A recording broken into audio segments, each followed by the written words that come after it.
TDS क्या है? आइए जानते हैं टीडीएस क्या है। अगर आप जॉब करते हैं तो आप टीडीएस के बारे में ज़रूर जानते होंगे, और अगर आप स्टूडेंट हैं या जॉब नहीं करते हैं तो भी आपने इस टर्म के बारे में कहीं ना कहीं पढ़ा ज़रूर होगा। टीडीएस इनकम टैक्स का एक हिस्सा होता है, लेकिन ये कब लगाया जाता है और क्यों लगाया जाता है, ऐसे सवाल आपके मन में ज़रूर आ रहे होंगे, जिनके जवाब देने के लिए ये ज़रूरी है कि आज इसी के बारे में जानकारी लें। तो चलिए आज हम टीडीएस के बारे में ही बात करते हैं। टीडीएस का full form tax deducted at source, मतलब कि स्रोत पर कर कटौती होता है। टीडीएस इनकम टैक्स को आंकने का एक तरीका है।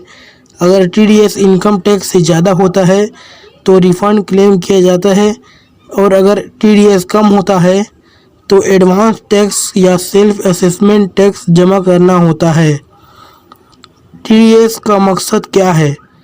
टीडीएस शुरू करने का मकसद सोर्स पर ही कर टैक्स काट लेना होता है।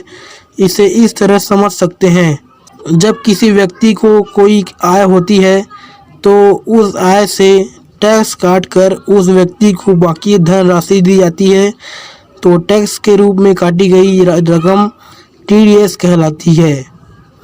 सरकार टीडीएस के जरिए टैक्स कलेक्ट करती है। टीडीएस किस तरह की आय पर काटा जाता है? टीडीएस अलग अलग तरह के इनकम टैक्स सोर्सेज पर काटा जाता है, जैसे सैलरी, किसी इन्वेस्टमेंट पर मिली ब्याज, कमीशन आदि पर। हर इनकम और हर लेन देन पर टीडीएस लागू नहीं होता। इसे इस उदाहरण से समझ सकते हैं कि अगर आप भारतीय हैं और 1.5 म्यूचुअल फंड में इन्वेस्ट किया है तो इस पर जो इनकम होगी उस पर कोई टीडीएस नहीं चुकाना होगा। लेकिन अगर आप एनआरआई हैं तो इस फंड से होने वाली इनकम पर टीडीएस चुकाना होगा। डिडक्टर और डिडक्टरी कौन होते हैं? टीडीएस काटने वाले को डिडक्टर कहा जाता है। पेमेंट देने वाले व्यक्ति की जिम्मेदारी होती है कि वो टीडीएस सरकार के खाते में जमा कराए। जिस व्यक्ति को टैक्स काट कर पेमेंट मिलता है उसे डिडक्टरी कहते हैं। हर डिडक्टर को एक टीडीएस सर्टिफिकेट जारी करके ये बताना ज़रूरी होता है कि उसने कितना टीडीएस काटा और सरकार को जमा किया। कैसे करता है टीडीएस? ऐसा कोई भी संस्थान जो टीडीएस के दायरे में आता है, पेमेंट देता है, वो एक फिक्स अमाउंट टीडीएस के रूप में काटता है। आयकर कानून के अनुसार टीडीएस की अलग अलग रेट तय हैं, जो भुगतान की प्रकृति पर निर्भर करती है।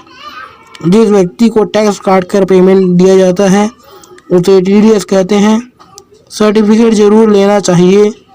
इस टैक्स का टीडीएस क्लेम पर उस फाइनेंशियल ईयर में क्लेम किया जाता है। टीडीएस कितनी आय पर काटा जाता है? एक निश्चित राशि से ज़्यादा भुगतान पर ही टीडीएस करता है। आयकर विभाग द्वारा सैलरी, ब्याज आदि पर कुछ नियम निर्धारित किए हैं।